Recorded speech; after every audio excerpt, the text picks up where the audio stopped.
Une production des studios Bass.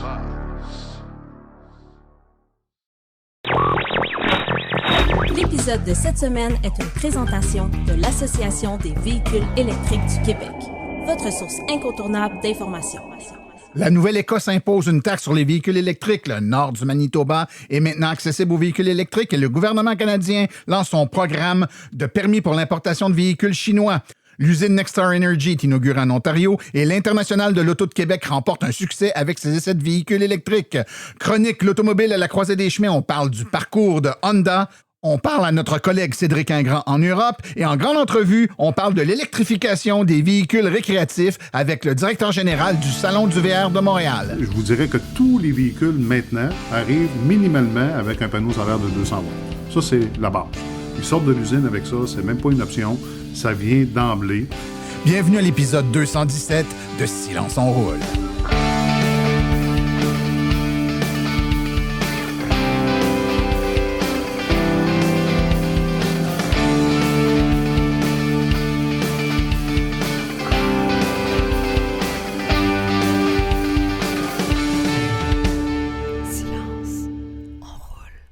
Bonjour tout le monde, mon nom est Martin Archambault et c'est avec passion et plaisir que j'anime Silence on roule, le balado dédié 100% au transport électrique. Silence on roule est également le fier partenaire de l'Association des véhicules électriques du Québec. J'espère que vous allez bien, que vous avez passé un excellent 2 semaines tout le monde. De notre côté, ça va super bien. Les activités reprennent, hein? On dirait qu'avec le... Bon, on n'est pas encore au printemps, mais en tout cas, ça commence à sentir un petit peu plus le printemps. Les salons démarre, le Salon de l'Auto de Québec qui vient d'avoir lieu. On sent là, que ça se remet en branle, ça se met à bouger un peu. Puis c'est très intéressant. Les conférences aussi, la saison des conférences va commencer.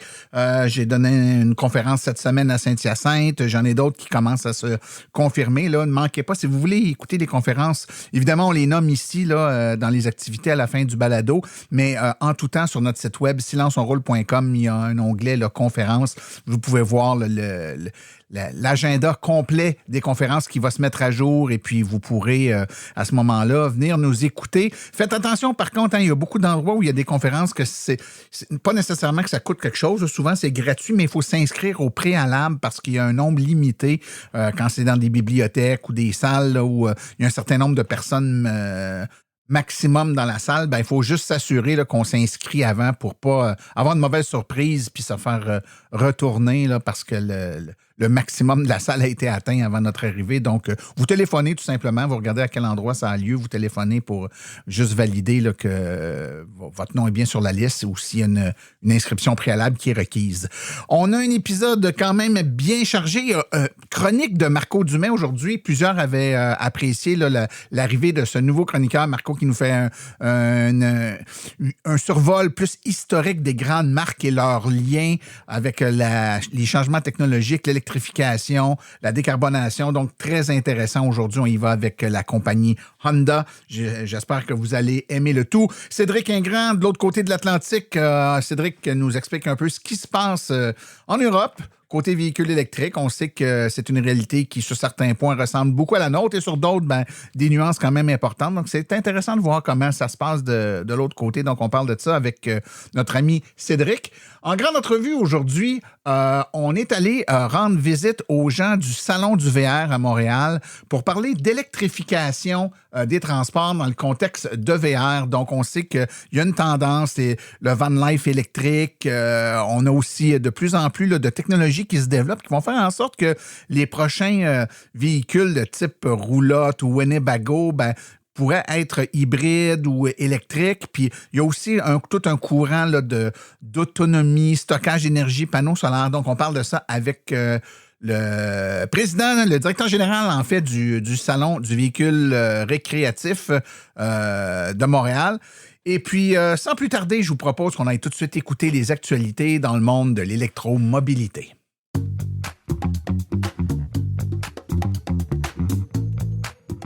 Chez Bourgeois Chevrolet, l'électrique, ce n'est pas l'avenir, c'est maintenant. Ici, pas de pression, pas de vente forcée. Juste une équipe qui vous écoute vraiment et qui vous accompagne selon vos besoins.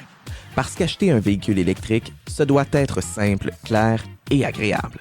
Bourgeois Chevrolet, c'est le spécialiste en véhicules électriques au Québec, autant pour la vente que pour la mécanique. Des conseillers passionnés, des techniciens certifiés, bref, des pros qui savent de quoi ils parlent. Et quand on parle de service, on parle de vrais services. Une flotte complète de véhicules de courtoisie 100% électriques parce qu'on veut que vous restiez en électrique du début jusqu'à la fin. Mieux encore, profitez de notre service gratuit de voiturier. On va chercher votre véhicule directement chez vous et on vous le ramène une fois l'entretien terminé. Zéro déplacement, zéro stress. Le jour de la livraison, on prend le temps. On vous fait une explication détaillée de votre véhicule électrique. Recharge, application, conduite, fonctionnalité. Vous repartirez maître de votre VE. Et ce n'est pas tout. Bourgeois Chevrolet est le premier récipiendaire au Canada du prestigieux EV Award Hall of Fame de Plug and Drive. Une distinction qui confirme ce que nos clients savent déjà. Ici, l'électrique, c'est notre marque de commerce. Bourgeois Chevrolet, 450-834-2585 ou au www.bourgeoischevrolet.com.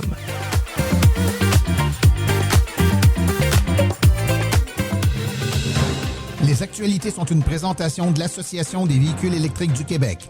Un incontournable pour être bien informé et accompagné avec votre voiture électrique. Devenez membre en visitant le www.aveq.ca. La Nouvelle-Écosse impose une nouvelle taxe sur les véhicules électriques et hybrides.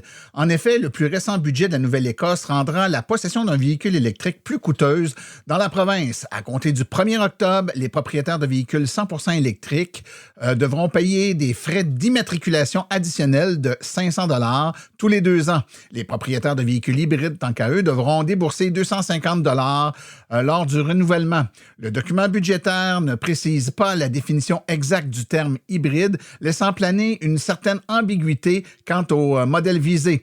Selon les prévisions gouvernementales, cette nouvelle mesure devrait générer 1,6 million de dollars pour l'exercice financier 2026-2027, puis 3,3 millions de dollars pour 2027-2028, une fois le régime pleinement implanté. Un automobiliste du Manitoba vient de réaliser ce qu'il décrit comme un voyage inédit, parcourir en une seule journée la distance entre le nord de Winnipeg et Thompson à bord d'un véhicule 100% électrique, un exploit rendu possible grâce à l'implantation récente d'une nouvelle borne de recharge dans le nord de la province. Kent Henrik, résident de Stony Mountain, a complété le mois dernier un aller-retour de plus de 1400 km jusqu'à Thompson, malgré les températures chutant sous les 29 degrés Celsius. Son périple a été rendu possible grâce à la présence de plusieurs bornes de recharge, dont à Warren, Grand Rapids, Wabauden et Thompson, ainsi que l'ouverture sur le site des Premières Nations de Peaney-Moutang à Fairford. La dernière pièce du casse-tête, c'était bien entendu cette borne qui était à Peaney-Moutang. Les branchements finaux avec Manitoba Hydro ont dû être faits dans une fenêtre météo plus clémente en février pour permettre la manipulation sécuritaire des câbles à haute capacité. Une fois la borne ouverte, ça a été véritablement une ouverture d'une porte vers le nord. Au total, Henrik a consacré environ 7 heures à recharger sa Hyundai Ioniq 6 le long du trajet vers Thompson. Il insiste toutefois sur l'importance de la prudence. Nous sommes encore au début, mais mieux vaut planifier soigneusement et arriver à bon port que de vouloir trop pousser les limites. Un pas de plus dans sa lancée vers l'arrivée des véhicules électriques chinois, le gouvernement canadien a lancé un nouveau programme de permis permettant l'importation limitée de véhicules électriques et électrifiés fabriqués en Chine, malgré les tarifs élevés imposés l'an dernier.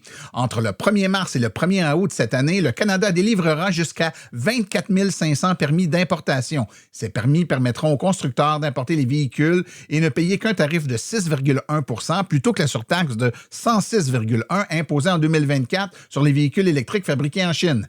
Cette mesure découle de discussions récentes entre le gouvernement du Canada et la Chine sur plusieurs dossiers commerciaux. L'entente prévoit qu'un maximum de 49 000 véhicules électrifiés, incluant les véhicules électriques à batterie, donc 100% électriques, et les hybrides rechargeables, pourront entrer sur le marché au cours des 12 prochains mois. Contrairement à certains programmes de quotas, les 24 500 permis ne seront pas attribués à l'avance à des constructeurs spécifiques. Le gouvernement indique toutefois qu'il surveillera attentivement le processus afin de s'assurer que les importateurs admissibles puissent obtenir une part équitable de permis. Des représentants des gouvernements provinciaux et fédéraux ont officiellement inauguré jeudi dernier l'usine de batterie Nexstar Energy située en périphérie de Windsor. Ce projet industriel majeur soutenu par des incitatifs publics pouvait atteindre 15 milliards de dollars et marque une étape importante dans le développement de la filière des batteries en Amérique du Nord, même si les priorités de production ont récemment été revues.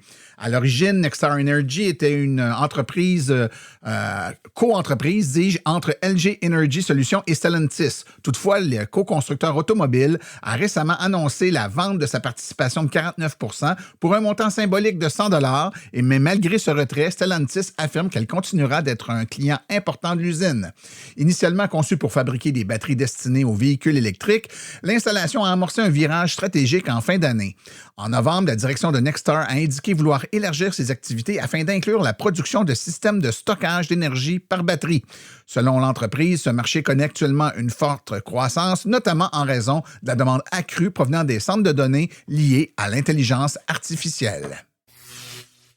Les visiteurs de l'International de l'Auto de Québec ont démontré un intérêt marqué pour les véhicules électriques lors de la dernière édition, la semaine dernière. Cette année, c'est pas moins de 1526 essais routiers qui ont été réalisés grâce, entre autres, à l'Association des véhicules électriques du Québec et CAA Québec. En comparaison, dis-je, l'édition 2025 avait comptabilisé 1010 essais, ce qui représente une hausse significative de 51%.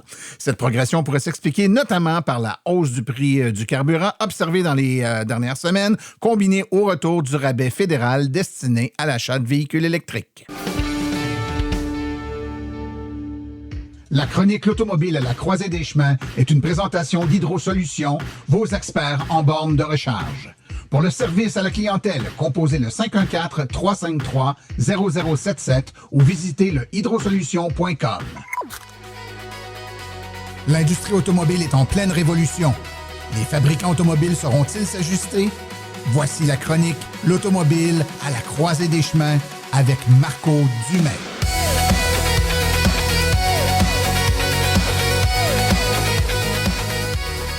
Bonjour à tous, ici Marco Dumais et je suis très heureux de vous présenter la deuxième chronique de l'Automobile à la croisée des chemins. Si vous avez manqué la première, je vous invite à aller l'écouter. Je vous ai expliqué la thématique et je vous ai mis en contexte. Je vous fais quand même un bref résumé aujourd'hui. Dans le fond, ce qu'on va faire, on va prendre une marque automobile et on va explorer son parcours dans la transition énergétique. Pour ce faire, on va regarder les périodes qu'elle a traversées, de l'âge d'or de l'automobile électrique, qui est la période de sa naissance dans les années 1880, à sa presque disparition dans les années 30. Ensuite, les années obscures, des années 30 aux années 90. On a eu ensuite les prémices de la révolution des années 90 à 2010 pour en arriver finalement à la révolution électrique de 2010 et la transition énergétique actuelle. Donc, vous allez voir, il y a des marques qui ont des parcours vraiment intéressants là-dedans. Donc, sans plus tarder, on entame la première marque automobile. Aujourd'hui, on y va avec Honda. Donc, Honda, c'est un constructeur d'âge moyen, si on peut dire. C'est né en 1948, donc ils n'ont pas connu l'âge d'or, si ce n'est que la naissance du créateur Soichiro Honda, né au début du 20e siècle, ce qui n'a rien à voir avec l'électrique. Mais celui-ci fabriquait des moteurs, des pièces de moteurs pour des moteurs thermiques, ensuite des moteurs pour mettre sur des motos. Donc, ça a commencé comme ça, Honda, créé en 1948, comme je disais, avec des motos, commercialiser des motos, pour en arriver à l'automobile dans les années 60. Donc, c'est rien passé non plus pour les années obscures, si on peut dire des années 30 aux années 90. La première insertion de Honda dans l'électrique, c'est arrivé en 1997. Bon, avec le contexte de l'époque, qui était en fait les premières instaurations de normes à zéro émission, surtout en Californie, aux États-Unis, marché nord-américain, mais aussi en Asie et en Europe avec des objectifs. Ça a poussé les constructeurs à développer des voitures électriques plus sérieuses. Et l'EV Plus de Honda fut la première en 97 à prendre les batteries nickel-hydrure-métal et les installer dans une voiture de production. Leur voiture aussi, fait à noter, l'EV Plus, C'était une voiture dédiée à l'électrique. C'était peu commun à l'époque, à part la GM EV1. La plupart des constructeurs utilisaient des voitures de série qui transformaient en voiture électrique en ajoutant simplement la motorisation. Donc là, l'EV+, comme la mode à l'époque, elle était seulement louée et non vendue. Et devinez quoi? On les a récupérés en 1999, début 2000, et on les a tous détruites. Parce que qu'est-ce qui est arrivé, c'est que on a reculé sur les objectifs. On a vu que les constructeurs n'y arrivaient pas. Donc, on a un peu abandonné. Et puis, ça a poussé les constructeurs à détruire leur voiture, à arrêter leur financement. Bref, à partir de ce moment-là, Honda a vraiment emprunté, je dirais, 2 branches différentes pour la transition énergétique. La branche expérimentale avec des voitures à hydrogène, la Honda FCX, qui était plus un laboratoire qu'autre chose, qui a mené à la FCX Clarity en 2008, toujours à l'hydrogène. Ça, on va y revenir. L'autre branche plus conservatrice, c'était les hybrides. Donc là, on a vu l'apparition de la Honda Insight. On s'en souvient, là, au début des années 2000, qui concurrençait directement la Toyota Prius. Eh oui. Et la Civic hybride aussi est apparue en 2003. On a eu aussi la Honda Accord hybride qui faisait appel à une hybridation légère. Donc, allez jusqu'en 2010, il y avait l'apparition là, de quelques modèles hybrides et les expériences avec l'hydrogène. Qu'est-ce que Honda a fait pour la révolution de 2010 à 2020?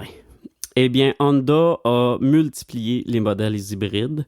Là, je vais vous en nommer plusieurs, mais sachez que c'est mondialement parlant, parce que je sais qu'en Amérique du Nord, on n'a pas eu beaucoup de ces modèles-là. Bon, toujours la Insight qui est revenue dans une nouvelle forme en 2010, la Civic hybride qui a continué. On avait aussi la Honda CR-Z hybride, la Honda Freed, la Fit Jazz City, la Honda Odyssey hybride, Honda Accord aussi, toujours hybride, la NSX qui se voulait plus hybridation de performance qu'autre chose, la Honda CR-V hybride. Donc vraiment, on a multiplié les modèles hybrides et aussi on continuait à expérimenter l'hydrogène avec la FCX Clarity qui est devenue la Clarity tout court en 2016.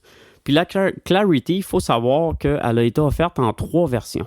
En version hybride rechargeable, en version électrique et en version à hydrogène. Puis, étrangement, la version électrique, ça a été celle qui a été offerte le moins longtemps.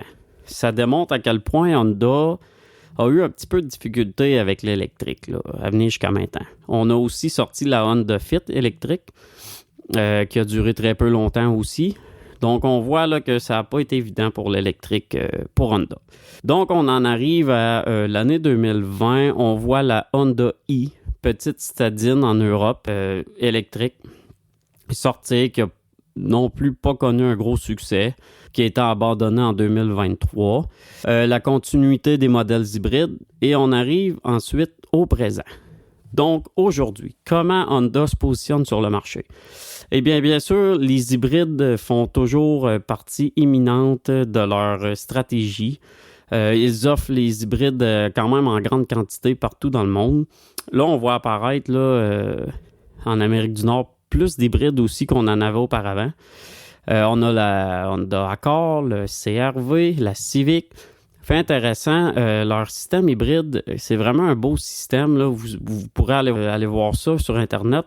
C'est un système qui mixe les hybrides de parallèle et les hybrides de série. C'est vraiment intéressant. C'est un beau système. Mis à part cela, on voit aussi la Prélude qui arrive bientôt. La Prélude hybride. Donc, Honda, vraiment, dans l'hybride, comme les constructeurs japonais, sont très présents. Côté de l'électrique, c'est encore un petit peu difficile, surtout en Amérique du Nord. On a le Prologue, mais qui est en fait un GM, puis qui va sûrement être abandonné bientôt. En Europe, on a une version du HR-V électrique qui se nomme, écoutez bien, le E2.NY1. Ça se prononce Anyone. Ça, ce produit-là, il est exporté de la Chine. Parce qu'en Chine, je vous explique, les constructeurs sont obligés de s'affilier à des entreprises locales pour produire et commercialiser des produits. Donc, Honda le fait avec Dongfeng et GAC Automobile, 2 entreprises chinoises. Ils ont développé le HR-V électrique, ils l'exportent en Europe. Ils ont leur propre nom en Chine que je ne vais pas tenter de prononcer.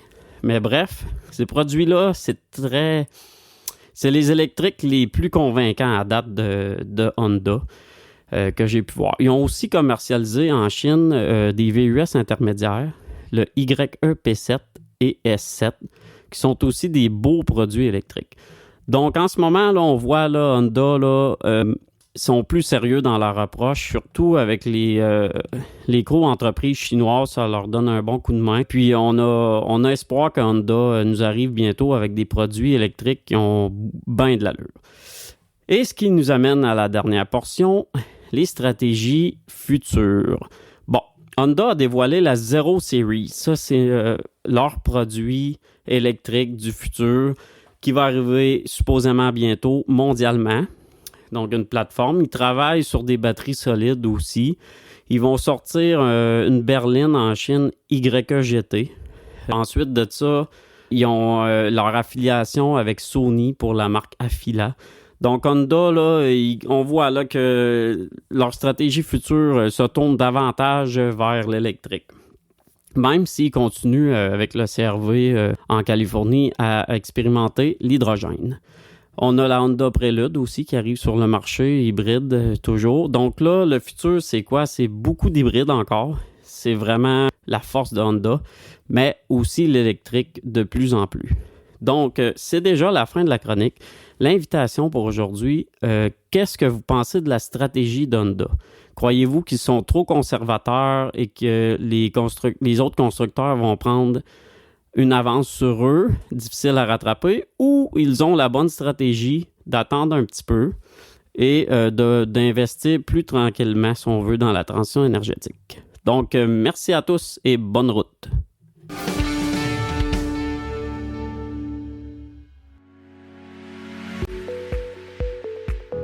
Vous venez de faire le saut vers l'électrique et songez à vous procurer une borne de recharge à la maison ou au chalet? Depuis plus de 65 ans, Hydro-Solutions est une entreprise québécoise de confiance. Vous les connaissez pour les chauffe-eau, mais ils offrent également un service clé en main de location ou d'achat de bornes de recharge, incluant l'installation professionnelle. C'est définitivement l'avenue à privilégier afin de faire affaire avec une entreprise d'expérience qui s'occupera de tout. Demandez dès aujourd'hui une soumission en ligne gratuite et sans engagement au www.hydrosolutions.com. Choisissez parmi plusieurs marques reconnues comme Flow, Heavy Duty, Grizzly et Wallbox. Une seule visite sur leur site web vous permettra de constater la diversité des modèles offerts ainsi que la simplicité avec laquelle vous pouvez entamer une démarche. Par la suite, en cas de problème, leur équipe d'experts est là pour vous. Hydro-Solutions, leur mission, vous simplifier la vie.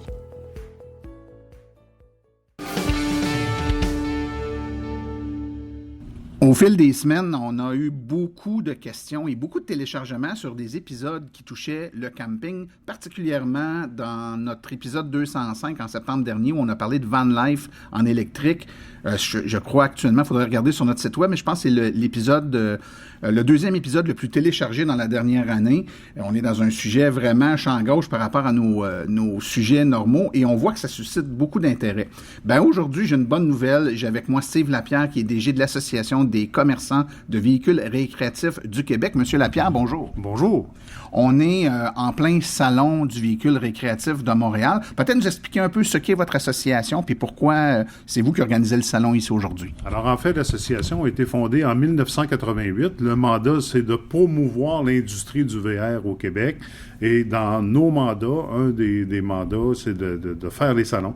Alors, Salon du VR de Montréal, Salon du VR de Québec, puis on a rajouté un troisième événement qui est la Foire du VR de Québec à l'automne. OK.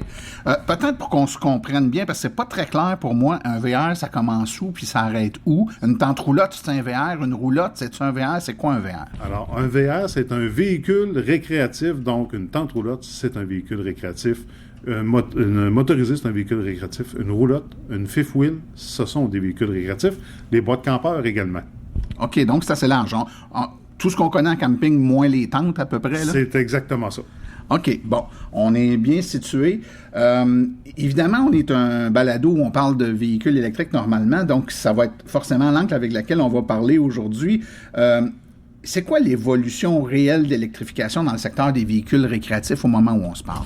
En réalité, il y a quand même beaucoup de recherche et développement. Je sais qu'il y a des entreprises, Airstream pour ne pas la nommer, qui sont en train de développer un système de propulsion au niveau des essieux de leur roulotte pour justement aider à la consommation de carburant, aider aussi à la capacité de remorquage.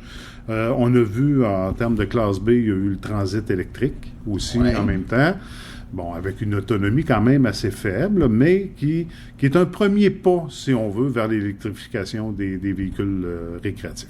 Okay. Il y a aussi, je sais qu'on a des auditeurs qui ont aussi des Mercedes Sprinter, des Sprinter, qui sont électrifiés puis qui transforment pour faire c'est plus du van life là, dans la façon dont ils l'organisent. C'est quoi d'ailleurs cette distinction-là qu'on fait entre van life puis VR, est-ce qu'il y a une définition claire? En fait, la van life, c'est un VR à la base, c'est ce qu'on appelle des classes B. Donc, quand vous voyez un Transit, comme vous venez de le mentionner, Transit de Mercedes, on voit un Ram ProMaster ou un Ford Transit qui sont aménagés donc sur la coquille même du véhicule. Donc, je parle pas de boîte rajoutée sur un châssis, mais vraiment, vous regardez le véhicule, puis c'est comme s'il sortait de série comme ça, sauf qu'il est aménagé à l'intérieur. C'est principalement ce qu'on va appeler la van life. OK. Et là, on comprend que dans ce contexte-là, le véhicule lui-même, là, dans lequel on demeure dans le véhicule, donc on couche dans le camion avec les avantages et les inconvénients que ça importe, c'est-à-dire qu'on peut pas s'installer avec l'auvent puis tout si on décide d'aller souper au restaurant avec le véhicule le soir. Là. C'est ça, mais par contre, les gens qui achètent ce type de véhicule-là, c'est pour le camping, mais certains vont l'utiliser tous les jours aussi. Donc, un n'empêche pas l'autre. Ça devient comme une double fonction. Ça explique un peu la popularité de ce type de véhicule-là actuellement. Oui, tout à fait. Puis, ce qu'on voit beaucoup, en tout cas, nous, dans le domaine du véhicule électrique, c'est les gens qui nous demandaient il y a 5-6 ans, il n'y a pas beaucoup de véhicules qui peuvent remorquer. Moi, j'ai une roulotte, j'ai une tente roulotte, je vais être capable de tirer ma tente roulotte. Et là, il y a Tesla qui avait un véhicule qui avait du remorquage, est arrivé par la suite, le F-150 Lightning, Silverado, etc. Donc là, il y a des camions qui sont capables de tirer roulotte ou peu importe quoi. Est-ce que c'est une tendance que vous voyez? Est-ce que vous avez des clients qui viennent vous voir puis eux autres se magasinent de l'équipement dans l'optique de le tirer avec un véhicule électrique? Définitivement, parce que ce sont des véhicules qui ont eu un certain succès. Hein. Si on parle du Lightning, même s'il est abandonné par Ford, on sait que c'est un véhicule qui a eu énormément de succès. Le GMC, Chevrolet aussi en même temps. Il ne faut pas oublier le Cybertruck aussi en même temps qui permet de tirer des roulottes quand même d'un poids assez appréciable. Fait que oui, on en entend parler régulièrement. Quelles sont la connaissance des concessionnaires de ces véhicules récréatifs-là en lien avec l'électrique? Par exemple, on sait que forcément, c'est le cas dans n'importe quel véhicule, mais particulièrement dans l'électrique, le poids, l'aérodynamisme de ce qu'on va tirer en arrière va avoir un impact majeur sur l'autonomie. Puis, compte tenu que c'est déjà, dans bien des cas, plus restreint qu'un véhicule à essence, est-ce que les concessionnaires sont au fait de ça pour bien conseiller les consommateurs sur ce qu'ils vont acheter, sachant qu'ils vont tirer avec un véhicule électrique? Définitivement, parce que les concessionnaires sont spécialisés dans les capacités de remorquage et tout ça. Puis ce qu'on assiste depuis quelques années au niveau du VR, c'est des nouveaux matériaux.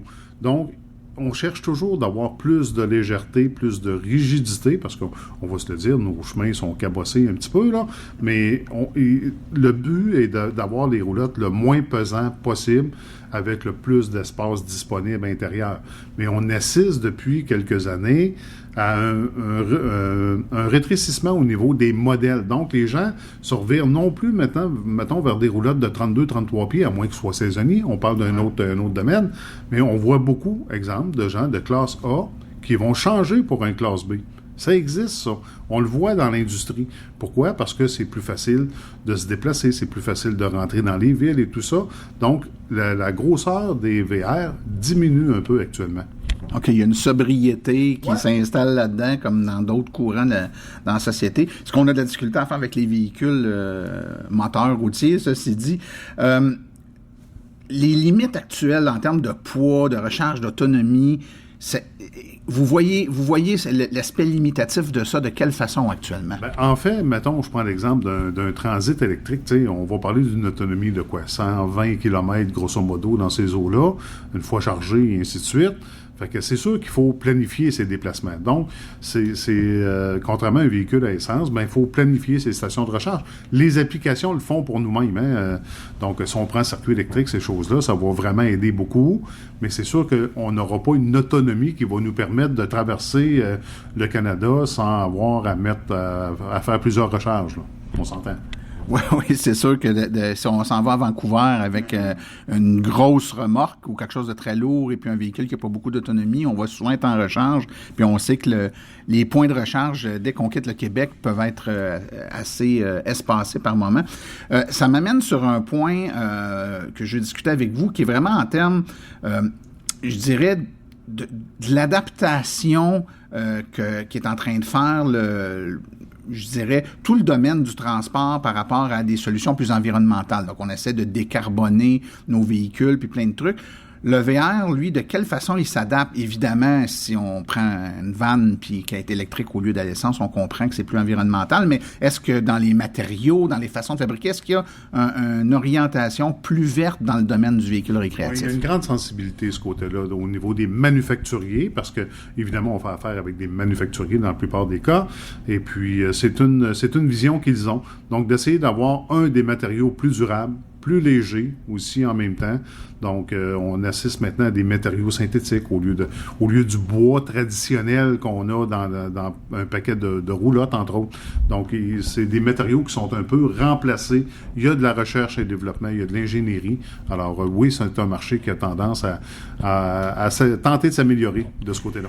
Est-ce qu'au moment où on se parle, deux roulottes de grandeur comparable, une qui daterait des années 70-80, par exemple, puis une d'aujourd'hui, c'est quoi la différence de poids? Ben, je connais pas ça du tout, puis je vous dirais qu'intuitivement, j'ai l'impression qu'une roulotte d'aujourd'hui, à grosseur égale, est beaucoup plus légère qu'il y a une trentaine ou une quarantaine d'années. C'est le cas, parce qu'on avait, il y a 30-40 ans, principalement une construction avec une ossature en bois. Donc, aujourd'hui, c'est plus de l'aluminium, exemple, qui va être utilisé. Alors, c'est sûr qu'à ce moment-là, le poids n'est pas le même. Cependant, le châssis, lui, demeure toujours en acier pour des contraintes, évidemment, de logistique et non plus que de logistique, mais de durabilité, de rigidité. Mais tout ce qui est au-delà du châssis, c'est des matériaux qui sont définitivement très, très allégés. Une autre question, en fait, puis je veux qu'on aille dans un autre secteur totalement. Là, on parle d'électrification, donc le véhicule lui-même est électrifié, un moteur électrique pour le faire avancer. Mais on sait que les gens qui font du camping, qui font du caravaning, sont soit dans des situations où ils veulent être un peu indépendants du point de vue énergétique, soit parce qu'ils sont dans un parc où il n'y a pas d'électricité, ou ils s'en vont à des endroits là où ils veulent être complètement libre de l'endroit où ils s'immobilisent, donc indépendant des sources d'approvisionnement en énergie. Donc, on voit beaucoup de gens qui ont des batteries, du stockage d'énergie, des panneaux solaires. C'est quoi est-ce qu'il y a vraiment une tendance lourde dans votre secteur pour ces énergies alternatives-là, puis l'autoproduction d'énergie, puis l'utilisation d'énergie avec batterie, autant en tout cas, moi, ma perception, j'ai l'impression que ça devient de plus en plus populaire. La perception est bonne, parce que je vous dirais que tous les véhicules, maintenant, arrivent minimalement avec un panneau solaire de 200 watts. Ça, c'est la base. Ils sortent de l'usine avec ça, c'est même pas une option, ça vient d'emblée. Les frigos qui étaient auparavant, mettons, tri-way qu'on appelait, donc qui fonctionnaient au propane, à l'électricité ou sur le 12 volts, ils sont 12 volts maintenant. Donc, des frigos propane, il y en a à peu près plus dans les VR. C'est tous des frigos 12 volts. Tu sais, on parlait de changement. Ça en est un parmi tant d'autres. Puis il ne faut pas oublier que ça s'est démocratisé beaucoup. Alors, il y a plusieurs années, panneaux solaires, inverters, ces choses-là, ça coûtait quand même assez cher. Mais évidemment, plus ils en vendent, plus la recherche et le développement est distribué sur un nombre de produits plus grand. Donc, pour le consommateur, la bonne nouvelle, c'est que les prix ont baissé et la qualité s'est améliorée. Donc, on peut devenir maintenant autonome, et c'est la beauté du VR et de la van life. Ouais. On peut devenir autonome. On n'est pas obligé d'aller dans des terrains de camping. On peut explorer des endroits qu'on n'aurait même pas imaginés, puis avoir des commodités quand même, avec une énergie renouvelable. Est-ce que si demain matin, je vais aller m'acheter, là, je sais pas moi, une roulotte, là, une grande roulotte là, équipée, là, puis je dis, garde, elle est assez grande parce que c'est un projet de retraite, par exemple, puis moi, je veux de l'autonomie là-dessus, donc probablement qu'un seul panneau, c'est pas assez, j'en veux un peu plus, des batteries plus grandes, bon. Est-ce que tout cet équipement-là, c'est chez vos concessionnaires que ça s'achète et que ça se fait installer, ou je dois acheter le kit de base chez vous, mais après ça, aller dans une autre firme spécialisée pour le volet énergie? Les concessionnaires sont des professionnels de ça et ça fait des années maintenant qu'ils ont appris à installer ces systèmes-là et de faire en sorte que l'efficience soit maximisée. Alors, n'hésitez pas de faire affaire avec un membre de la CVRQ. Ils sont formés, ils sont compétents, ils savent comment ça fonctionne. Ils vont être capables de calculer votre utilisation. Ils ont des questions à vous poser. Qu'est-ce que vous faites avec ça? Combien de jours? Est-ce que vous avez un air climatisé? Est-ce que ça prend un soft start sur l'air climatisé? Parce qu'on sait qu'un air climatisé qui démarre, ça tire beaucoup d'ampérage tout le départ. Donc, on peut avoir un soft start qui va être beaucoup moins énergivore au départ de l'air climatisé. Vous la faites rouler combien de temps? Tu sais, c'est toutes des questions qu'il faut poser. Utilisez-vous une machine à café qui va tirer 1500 watts, exemple? Tu sais, fait que selon l'utilisation des gens, ça va guider l'installation, le nombre de wattage au niveau des panneaux solaires et tout ça. Ben c'est très rassurant d'entendre ça parce que en fait, quand on se magasine ce genre de truc-là, de véhicules, puis qu'on est un amateur, puis je prends pour acquis l'auditeur moyen de Silence on roule, on connaît bien les véhicules électriques, on connaît bien le concept d'énergie, de puissance, mais adapté dans un véhicule récréatif qui, lui, on connaît un peu moins, ben on va être sûr d'avoir la bonne affaire. Fait que de savoir que les gens qui travaillent chez les concessionnaires connaissent bien ce volet-là, même si ça peut être relativement nouveau en termes d'ampleur, c'est quelque chose qui est quand même important. Puis ça ouvre, vous l'avez dit, puis je vais vous emmener à discuter de ça un peu, à aller à des endroits qu'on n'allait pas avant. Et est-ce qu'il y a un changement dans l'intérêt du consommateur sur les endroits où il va aller camper à court ou moyen terme, sachant que maintenant, il est capable d'être autonome? Oui, définitivement. Donc, auparavant, il fallait regarder, je vais dans telle région, c'est quoi les campings qui sont disponibles? Maintenant, on n'est plus obligé de faire ça. Il y a des applications mobiles, comme Terrego. Je ne sais pas si vous connaissez Terrego, qui vous permet, là, souvent chez des cultivateurs, de pouvoir aller vous installer de façon autonome. Hein? Donc, il n'y a pas de branchement électrique et ces choses-là. vous avez des municipalités également. Suite à la COVID, les campings étaient pleins, tout ça, ça débordait. Donc, ils ont créé des haltes que les gens peuvent aller 24-48 heures. Et je vais vous donner un secret, là, je vais vous dire un secret. C'est souvent les plus beaux endroits de la municipalité. C'est souvent sur le bord du fleuve, des choses comme ça. Évidemment, toujours en étant autonome. Donc, il n'y a pas de branchement électrique, ces choses-là. Donc, c'est pour ça que c'est important d'être bien équipé. Puis, pour avoir du plaisir, bien, faites affaire avec des professionnels. Puis, pour trouver ces spots-là, c'est dans l'application? Il y a Terrego qui existe, il y en a d'autres. Des gens peuvent télécharger des applications pour ça et de vérifier auprès de plusieurs municipalités qui sont, en s'en allant sur la Côte-Nord, en s'en allant en Gaspésie. Il y a beaucoup de municipalités qui ont créé des haltes comme ça. Vous êtes évidemment responsable, ou en tout cas ou en charge de l'association des concessionnaires. Donc, vous êtes du côté de ceux qui vendaient l'équipement, pas nécessairement du côté des terrains de camping, mais c'est un domaine qui est très connexe, proche du vôtre. J'imagine que vous connaissez bien le monde du camping, forcément. Quelle est l'adaptation que les campings ont peut-être fait ou vont devoir faire pour faire face à cette vague d'électrification-là? Puis je m'explique. Moi, je me rappelle, ça fait 15 ans que je roule électrique, là, puis je me rappelle, il y a 14-15 ans, j'allais dans le Vermont avec mon auto électrique, puis je prenais un petit terrain avec juste du 120 volts, tu sais, puis j'étais là pour 2-3 jours, fait que je branchais mon auto là-dessus, je mettais ma borne, je la limitais à 8 ampères pour être sûr de rien faire sauter. Puis quand je repartais au bout de 3 jours, mon auto était pleine, elle n'avait pas beaucoup d'autonomie, fait que j'étais correct en 3 jours, puis je revenais. Ni vu ni connu. Quelques années après, ils n'aimaient pas ça. Les gens des campings nous le disaient, j'aimais pas ça. Des fois, il y en a qui viennent, puis ça fait sauter les breakers, puis là, ils voulaient plus qu'on mette des bornes. On devait apparaître après ça des campings qui le permettent, mais qui chargent un frais pour être capable de brancher son auto puis recharger sa voiture.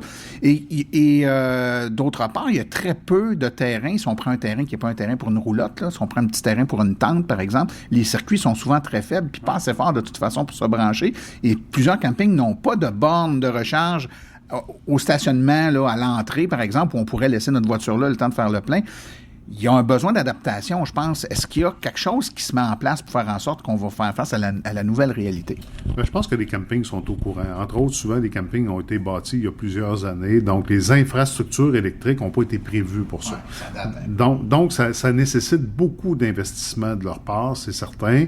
Pas sûr non plus, c'est pas mon domaine, mais je suis pas sûr qu'ils ont beaucoup de subventions pour ça non plus, soit dit en passant. Puis donc, souvent, c'est du 30 ampères. Donc, c'est du minimal.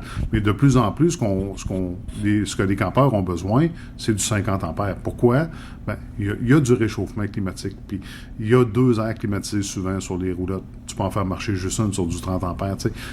Puis tu veux brancher ta voiture, là, ça va prendre plus que du 30 ampères, c'est sûr. Parce que le 30 ampères sert à alimenter ton VR. Alors là, tu n'as plus d'énergie disponible. Puis effectivement, de mettre des bornes aux entrées ou quoi que ce soit, ça serait une bonne chose. Il y a un coût relié à ça. Fait que chaque propriétaire de camping doit évaluer ça très bien. Peut-être que des fois, il y en a qui sont pas très loin du camping aussi, il faut vérifier. Souvent, les municipalités en ont. Donc, peut-être de faire quelques centaines de mètres, quelques kilomètres pour pouvoir avoir accès à une borne. Là. C'est peut-être la solution à court terme. Oui, tout à fait. Puis, tu sais, on le disait tantôt qu'il y a une accointance naturelle entre les électromobilistes puis le camping, puis le monde de tout ce qui est énergie renouvelable puis tout ça, mais ça fait en sorte que ces gens-là font du camping, puis quand ils arrivent dans un camping puis ils peuvent pas se brancher, qu'ils se le font interdire ou qu'ils se font reprocher d'avoir, ça fait en sorte que là, le mot se passe puis les gens vont dans d'autres campings, mais l'incompréhension de la part des électromobilistes, c'est de dire, quand il y en avait une voiture sur 100 000 qui était électrique, je peux comprendre, mais là, on est rendu avec un ratio quand même au Québec qui est assez élevé. On est rendu avec un parc automobile quand même assez, qui a grossi, là, c'est ça. Fait que, tu sais, puis oui, effectivement, vous avez raison de le dire, des gens qui sont des électromobilistes, souvent, c'est des gens qui, veulent sauver la nature, mais veulent aussi la visiter. Oui. Hein? C'est un peu ça. C'est compatible, les deux. C'est compatible, tout à fait. Alors, c'est sûr qu'à ce moment-là, ça augmente de beaucoup la demande en ce qui a trait à l'énergie, puis ça demanderait des investissements énormes. Ils sont sensibles à ça, parce que je parle régulièrement, moi, à Camping Québec. Ils sont sensibles à ça. Puis, dans les futures années, je pense que ça va se développer de plus en plus. Oui, tout à fait. Puis, tu sais, souvent, la nature, on hésite des fois à faire des parcs, des campings, des trucs, parce qu'on veut préserver la nature. Les gens qui voyagent avec un VR électrique autonome, ils n'ont aucune empreinte, là. Tu n'as pas besoin d'électricité, ils sont là pendant quelques jours, tout le côté sanitaire sont indépendants, donc tu es capable de te stationner quelque part, passer 3 jours, partir, puis personne ne peut dire que tu étais là après. Hein, L'important, c'est de ramasser ses déchets. Oui, une fois qu'on part, parce qu'on l'a vu en Gaspésie. Mais si les gens ramassent leurs déchets, effectivement, l'empreinte n'est pas très grande. Là. Non, effectivement. Puis ça, c'est le gros bon sens. Ça n'a rien à voir avec l'électrique ou pas. Hein. Écoutez, je vais vous... déjà, on arrive à la fin, mais je vais quand même vous permettre de me faire une belle prédiction. Ce que vous voyez comme évolution entre le moment où vous avez commencé à travailler dans le domaine et où on est maintenant par rapport à l'électrification de ce secteur-là, selon vous, ça s'en va où, puis à quelle vitesse? On peut s'attendre à quoi dans les prochaines années? La vitesse va être influencée quand même par nos amis américains. Hein? Alors, on sait qu'au niveau de la présidence américaine, l'urgence de développer l'électrique a pris le bord un peu. Fait que c'est sûr que le Canada, on subit ça aussi en même temps. Nos manufacturiers sont sensibles à ça, mais encore faut-il que la technologie soit disponible. Puis dès que ça va être disponible, c'est sûr que de plus en plus, on va en voir arriver des modèles, soit des modèles entièrement électriques, soit des modèles peut-être hybrides branchables aussi, parce que là, c'est un peu à la mode. Les gens, c'est comme un compromis qui seraient prêts à faire dans bien des cas. Est-ce que ce sera de la propulsion au niveau de l'essieu des VR qui va permettre d'aider à diminuer la consommation de carburant des véhicules à essence? Donc, il y a plusieurs choses qui s'en viennent, qui sont en développement actuellement. Ça va pas aussi vite qu'on voudrait, mais ça va s'en venir. On s'en va dans la bonne direction. Écoutez, je vais mettre dans les références du balado un lien vers votre association, même si c'est pas une association qui s'adresse à monsieur, madame, tout le monde. Est-ce que sur votre site web, il y a une liste des concessionnaires de véhicules récréatifs? Est-ce que si les gens veulent voir dans leur région où je suis mieux d'aller pour commencer à magasiner ça? Tout à fait. Sont tous inscrits et par région aussi. OK, c'est excellent. très, très facile d'accès. on va mettre les références sur le balado. Donc, merci beaucoup, Monsieur Lapierre. Puis on va vous souhaiter un beau salon. Là. Comme je suis arrivé, les portes ouvraient, puis on voyait que les gens commençaient à se diriger tranquillement vers le salon. Donc, avec le beau temps en plus qui s'en vient, là, timing idéal. Les gens sont au rendez-vous, puis moi, je vais vous souhaiter une super belle saison. Écoutez, je vous remercie beaucoup. Merci, à la prochaine.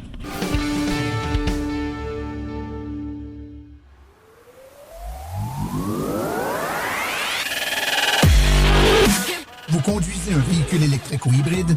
Votre atelier Napa AutoPro NextDrive a la solution pour son entretien et ses réparations, tout en gardant votre garantie du manufacturier. Chez NextDrive, nos techniciens sont certifiés et formés aux technologies de demain, utilisant les outils et les logiciels les plus récents, et ce, pour toutes les marques et tous les modèles. Que ce soit pour une inspection annuelle, une réparation spécialisée ou des conseils sur votre véhicule électrique, votre centre de service Napa AutoPro NextDrive vous offre un service personnalisé, fiable et rapide. NextDrive, le réseau national d'ateliers Napa AutoPro indépendant certifié pour les véhicules de nouvelle génération avec une garantie qui s'étend partout au Canada. Prenez rendez-vous dès aujourd'hui et donnez à votre véhicule le service qu'il mérite. Visitez le napanextdrive.ca. Votre véhicule électrique vous dira merci. NextDrive, votre solution pour l'entretien et la réparation des véhicules électriques.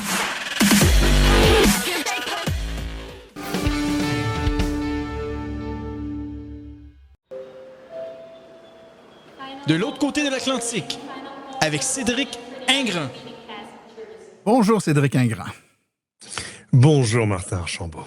Toujours un plaisir de vous retrouver, mon cher ami, d'autant plus que au moment d'enregistrer, nous sommes à 48 heures d'une tempête de verglas annoncée ici au Québec. Ah. Donc, on nous annonce quelque chose comme 30 à 40 mm de verglas. Donc, les prévisions sont pas très belles. On nous dit de déjà prévoir rester à la maison. Si on a des systèmes d'énergie d'appoint, de s'assurer du bon état parce que, peut-être allons-nous vivre un petit blackout dans 48 heures. Écoute, le plaisir est partagé en tout cas, mais même si et c'est pas pour me vanter, mais ici c'est le printemps, ça y est, les arbres sont en fleurs, on a eu des journées à 20 degrés, etc. Mais alors c'est intéressant parce que là il se trouve qu'à côté de mes attributions et de mon travail normal et du podcast, j'ai passé une semaine à faire des chroniques sur l'innovation sur TF1, un truc sérieux. Et je t'aurais bien fait venir quand même à distance pour que tu expliques aux Français que c'est-à-dire que les Français ont une espèce d'image très romancée du Canada et du Québec en disant là-bas la neige n'est pas un problème, le froid n'est pas un problème, on roule toujours, rien ne s'arrête jamais, etc. Et moi je leur dis alors d'abord oui, mais ça a un prix, c'est-à-dire que je sais plus combien de déneigeuses il y a à la ville de Montréal. Je sais pas, mais c'est phénoménal. Des centaines et des centaines, je crois que c'est 900, enfin. Et puis avec les 900 ou 1000 les chauffeurs qui vont derrière, et je leur dis c'est un prix à payer. Si tu veux, qu'il n'y ait jamais c'est plusieurs dizaines de millions de dollars à chaque tombée de neige à Montréal, c'est plusieurs dizaines de millions. Voilà. Ouais. C'est-à-dire qu'on a cette espèce de vieux romancé en disant nous, on est incapable parce qu'on ne sait pas, dès qu'il y a 2 cm de neige, c'est le bordel. Oui, mais très bien, mais ils n'ont pas les mêmes obligations et je ne suis pas sûr qu'on ait envie d'encaisser ça dans les impôts locaux ici. Mais 4 cm de verglas, là, quand même, là, c'est violent. Mais la bonne nouvelle là-dedans, c'est que, c'est le printemps chez toi et ça s'en vient le printemps. Ici, on a eu aujourd'hui, au moment où je te parle, il a fait quelque chose comme 13 ou 14 degrés, ce qui est inhabituel, tôt comme ça, je te dirais. Oui. Mais quand même, s'il y a du verglas, c'est que ça va tomber en eau qui va geler. Donc, si ça tombe en eau, c'est qu'il fait plus doux. Donc, c'est un signe du printemps peut-être, mais on se passerait peut-être et puis en plus, on arrive, j'ai l'impression, dans les températures idéales pour les voitures électriques. Ça, c'est ni trop froid, ni trop chaud. Effectivement. T'as plus besoin vraiment de chauffer, pas besoin de climatisation, la batterie est pas trop froide. Mais enfin, voilà, c'est effectivement. Merveilleux. Moi, un petit 18 degrés ne touche à rien. Oui, les gens qui ont acheté la voiture au mois de décembre ou janvier ici au Québec, et qui se sont habitués à l'autonomie du véhicule à des températures comme celle-là, qui souvent ont 30-40% de la capacité maximale du véhicule. Là, tout d'un coup, pas retrouvent, dans leur cas, ils ne l'ont jamais connu. Là, comme par magie, leur voiture a énormément d'autonomie, ils sont très contents. Donc, c'est le retour. Il n'y a pas que les bourgeois qui... D'un coup, ils vont jusqu'à Toronto sans recharger. C'est très surprenant. Cédric, tu as plusieurs bons sujets pour nous aujourd'hui, mais commençons donc par les parts de marché de vente de véhicules électriques en France. Ça se passe bien? Ouais, alors les médias ont l'habitude de regarder les chiffres mois par mois. C'est toujours un peu trompeur parce que il peut se passer plein de choses sur un mois. Tu as aussi plein de constructeurs automobiles qui regardent plus les trimestres que les mois, donc ça, il y a plus de variations. Mais là, les chiffres de février sont tombés et on est arrivé à 26,8% de véhicules électriques. Je parle pas de véhicules hybrides, non, de véhicules 100% électriques à batterie. Plus de presque 27% des ventes de voitures en France. C'est énorme, c'est confondant. Alors, évidemment, il y a toujours des facteurs exogènes, comme on dit, c'est-à-dire sur des encouragements de l'État, des primes, des constructeurs qui tout à coup ont des nouveaux modèles qui sont arrivés, je pense à Tesla, des promotions, etc. Mais quand même, 27%, on est sur une vraie lame de fond. La voiture la plus vendue chez nous, donc en février, la voiture électrique la plus vendue, c'était la Tesla Model Y, suivie par la Renault 5, évidemment. Avec aussi beaucoup de Françaises, toutes les autres sont françaises dans le top 5, avant d'arriver chez Volkswagen, chez Skoda. Non, c'est impressionnant. Et alors, il faut quand même, il y a du bon et du moins bon, parce que c'est une hausse massive qui se fait quand même sur fond d'un marché automobile en pleine dépression.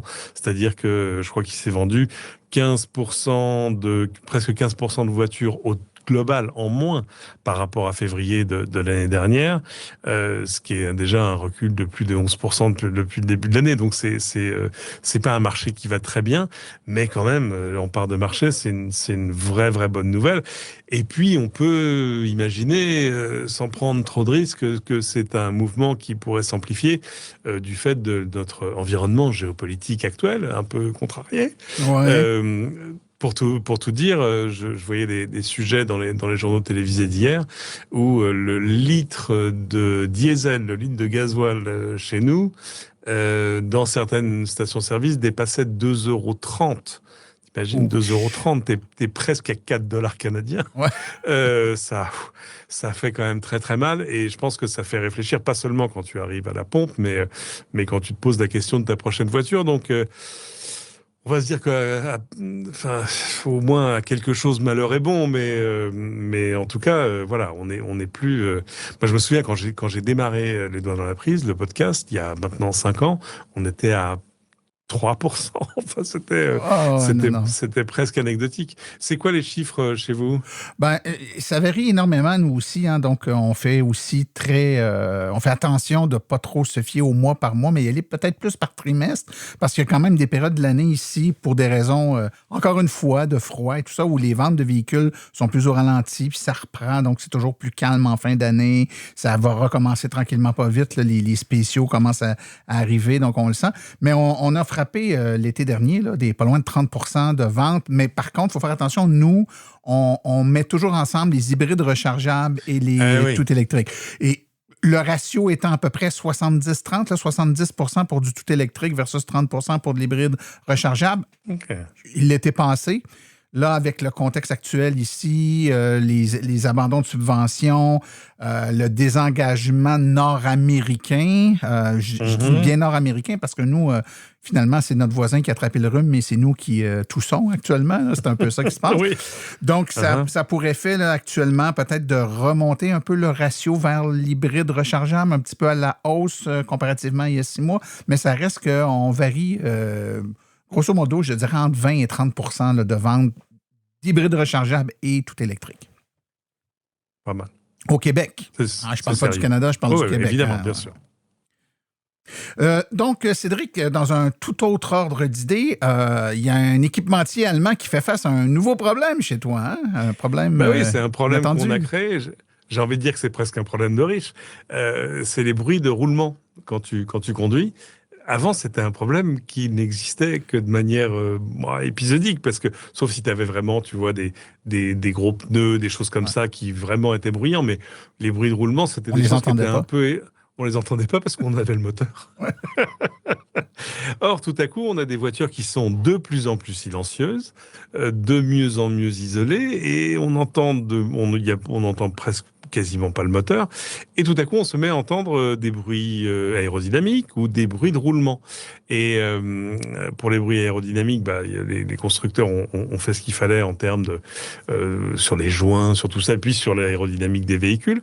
Les bruits de roulement, c'est difficile. Alors il y a plusieurs façons de s'y attaquer. On sait que par exemple des équipementiers comme Michelin ont fait des pneus spéciaux pour les véhicules électriques avec une bande de mousse à l'intérieur pour amortir ces bruits-là.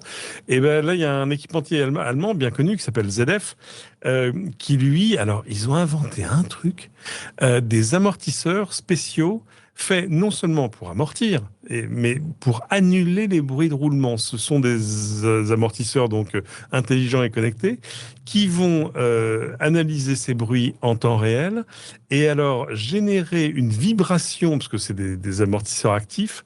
C'est exactement le principe, si tu veux, c'est du casque qui fait de l'annulation de bruit ambiant. Ouais. Il mesure le bruit ambiant et puis il génère un bruit inverse dans tes oreilles. Là, c'est l'électronique embarquée dans ces amortisseurs qui va, je crois, 200 fois par seconde. Qui va essayer de compenser, c'est pas 200 fois par seconde. 200 Hz, justement, c'est le bruit de roulement. Le logiciel embarqué va générer un contre-signal dans les valves des amortisseurs actifs. Moi, au début, je pensais que c'était, par exemple, en t'envoyant ça dans les haut-parleurs de la voiture. Ça pourrait fonctionner aussi. Non, c'est directement dans le châssis du véhicule, dans les amortisseurs qu'on va générer le contre-signal pour annuler les bruits de roulement. Moi, je trouve ça absolument fascinant. C'est pas encore commercialisé. La production devrait commencer dans 2 ans environ. On imagine, équipementier allemand oblige, que ça va d'abord arriver dans des voitures on va dire de plutôt haut de gamme, plutôt allemande. Ouais. Du genre où déjà on se battait sur le bruit jusque-là. J'avoue que j'ai vraiment hâte d'essayer. Ils prévoient aussi d'utiliser la même technologie pour faire de la réduction active du crissement des freins. Enfin, les freins dans les voitures électriques, on les utilise pas beaucoup. Donc. À voir. En tout cas, quand tu auras essayé, je suis curieux d'entendre ton appréciation du système. Je sais pas, j'essaierai d'enregistrer le bruit que l'on n'entend plus. Ça va être un petit peu compliqué. L'absence de bruit, oui. Écoute, en terminant, mon cher ami, allez-vous finalement avoir le FSD, le Full Self-Driving en Europe ou non? Il serait temps. Le temps est venu quand même. D'abord, pour plein de raisons. D'abord parce qu'il y a quand même, il y a une double frustration. On vous regarde, vous, en Amérique du Nord, faire look man, no hands. Ok, c'est bon, ça va. Dans des voitures, mais dans des voitures qu'on a aussi. C'est-à-dire que on n'est pas en train de dire la prochaine génération. Non, la voiture que vous avez déjà. Là, je parle des Tesla, mais il y en a d'autres. C'est vraiment juste une affaire. C'est même pas une mise à jour, c'est un switch logiciel. Et ça y est, c'est parti. Donc, il y a une vraie frustration à pas avoir le FSD. La seconde raison, c'est que Tesla nous le vend quand même depuis des années et des années et des années. Moi, la première Tesla Model 3 à l'époque que j'avais commandée, donc en 2016, dont j'ai pris livraison en 2019, l'option existait. Elle valait, je sais plus, 7500 €, je crois. Je l'avais pas prise parce que je me disais, je suis pas sûr que ce soit prêt, ça va prendre du temps, mais bien m'en a pris parce que j'aurais quand même été bien frustré comme plein de gens qui l'ont acheté. Ils étaient pas extrêmement nombreux, faut dire, et qui n'ont jamais pu l'utiliser, et donc j'espère qu'ils ont réussi à le transférer vers un nouveau véhicule. Donc, voilà, il y avait quand même une grosse frustration. Ça y est. On espère. Ça y est, peut-être. C'est pour ce mois-ci. Il y a une instance régulatrice, on va dire, chez nos presque voisins des Pays-Bas, qui va se pencher, ça y est, se penche sur le dossier ce mois-ci, le 20 mars, et pourrait décider que ça devrait être autorisé sur les routes du pays, et par capillarité, étant donné que maintenant en Europe on fait tout ensemble, presque, il y aurait presque plus de raison à ce que ce soit pas autorisé ailleurs. Alors on ne sait pas sur quel calendrier, on ne sait pas combien de temps ça prendra, mais la frustration est telle quand même que ce serait bien que ça accélère un petit peu. Après, évidemment, faut toujours faire attention quand Tesla t'annonce des choses avec un calendrier. Ouais. C'est un calendrier Tesla cette fois-là, ou c'est un calendrier réglementaire c'est européen. un calendrier réglementaire, mais on va dire que Tesla le prend avec un enthousiasme caractéristique. Faut dire qu'ils ont fait beaucoup de lobbying, un peu soft, en faisant en permettant à tout le monde de tester le full self-driving dans des grandes villes européennes. Donc voilà, je pense que de fait le temps serait venu. On espère que ça va aller vite et que ça s'étendra chez nous. On ne sait pas encore à quel prix, on ne sait pas encore, voilà. Mais voilà. Alors le problème, c'est que je vois maintenant ce qui s'est passé chez vous. Enfin, c'est un truc de fou. En fait, c'est intéressant, là, cette semaine, aujourd'hui même, Facebook, tu sais qu'elle a la fâcheuse tendance de te montrer des photos, des vidéos que tu postais il y a 2 ans, 5 ans, 10 ans, m'a montré une vidéo que j'ai postée il y a 10 ans, ce jour exactement, en 2016, donc, où pour la première fois, j'étais au volant d'une Tesla Model S avec l'autopilot sur l'autoroute, 130 km/h, et la voiture qui suivait les courbes, etc., etc. Moi, j'ai appris qu'aux États-Unis, c'est fini, ça, c'est plus gratuit. C'est un truc qui existe dans des voitures vendues depuis plus de 10 ans. Tout à coup, on essaye de pousser vers le FSD à une centaine de dollars US par mois. Je sais pas, c'est toujours bizarre de s'en prendre à ses propres clients. Je suis pas sûr que ce soit la meilleure des stratégies, mais bon, chacun fait comme ce qui lui plaît. Et il faut rappeler que le package de rémunération d'Elon Musk est très directement indexé sur le nombre de personnes qui achètent le full self-driving. Donc peut-être que la réponse est dans la question. Ouais. Donc je suis pas pressé que ça arrive chez nous parce que mon autopilot à moi, il fonctionne encore. Mais malgré tout, quand même, voilà, je pense que le temps est venu pour faire de la conduite autonome chez nous, parce que dans le même temps, on a eu une annonce de Waymo, que là aussi vous connaissez bien, qui va, ça y est, arriver en Europe. En Europe est un peu vite dit. En fait, c'est à Londres. C'est compliqué. Ils sont pas sur le continent, ils ont fait le Brexit, on les aime bien quand même, c'est nos voisins, on y va en train, c'est facile. Mais enfin voilà, donc Waymo va arriver, commence sa conquête de l'Europe par la Grande-Bretagne. Super. Moi, j'attends de les voir, évidemment, dans les rues de Paris. Ce sera quand même un vrai plaisir. On vous le souhaite, mon cher ami. Et comme toujours, ce fut un plaisir. Je rappelle aux auditeurs qui aiment t'entendre que ton balado, comme on dit ici au Québec, ou ton podcast, Les Doigts dans la prise, est disponible sur toutes les bonnes plateformes. Très intéressant d'ailleurs. Donc, je suggère... Regarde, un beau plan large du studio. Un beau point. Je vois dans mon écran un beau plan. Que je viens d'enregistrer. Donc, merci, camarade. J'essaie à tous nos auditeurs d'aller faire un petit tour et écouter cet excellent balado. Merci beaucoup, Cédric Ingrand. Merci à toi.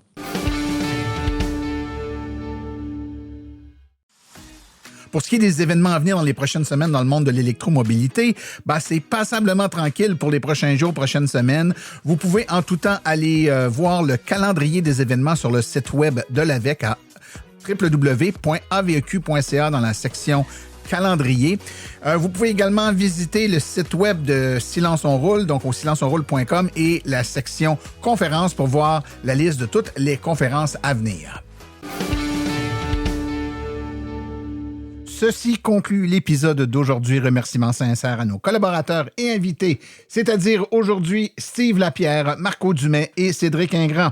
À la recherche, Martin Archambault, les chroniqueurs Stéphane Daou, Marco Dumais, Claude Gauthier, Laurent Gigon, Sébastien Côté, Cédric Ingrand et Daniel Rochefort. Communication, Marie-Hélène Hamelin. Thème musical, François Viau, Luc Poirier, Marie-France Falardeau. Réalisation et production, les Studios Basses. Un merci tout spécial à l'AVEC, notre commanditaire principal, ainsi qu'aux autres annonceurs qui rendent l'émission possible, c'est-à-dire Hydro Solutions, Précision PPF Vitre Teintée, Bourgeois Chevrolet, Création L'Escarmot, UAP Napa, Roger Bénard Rénovation, le balado Passé décomposé, ainsi que l'Association des voitures électriques du Québec. La reproduction est permise, mais nous apprécierions en être avisés.